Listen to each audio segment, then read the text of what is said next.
আসসালামু আলাইকুম। আসুন আপনাদের সাথে একটি পার্সেল ভিডিও শেয়ার করি। এত সুন্দর সুন্দর চুড়ি দেখে কার না নিতে মন চায় বলুন?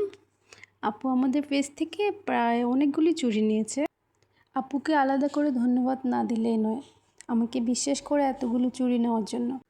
আপু তার বান্ধবীর বিয়েতে হলুদে পরার জন্য একটি হলুদ চুড়ির সেট নিয়েছে, আর একটি কালো ব্রাইডাল সেট নিয়েছে বিয়ের দিন পরার জন্য, আর একটি পিঙ্ক কালার সেটও নিয়েছে। মাশাআল্লাহ, চুড়িগুলো অনেক সুন্দর ছিল। আমি চেষ্টা করেছি তার মন মতো করে বানিয়ে দেওয়ার জন্য। জানি না আপুর কতটা পছন্দ হবে। ধন্যবাদ আপুকে এতগুলো চুড়ি নেওয়ার জন্য। আর আপনারা চাইলেও এরকম ডিজাইনের চুড়ি অর্ডার করতে পারেন, অথবা কাস্টমাইজ করেও চুড়ি অর্ডার করতে পারেন। যদি অর্ডার করেন একটু সময় নিয়ে অর্ডার করতে হবে, কারণ হ্যান্ডমেড জিনিস একটু সময় নিয়ে তৈরি হয়। ধন্যবাদ।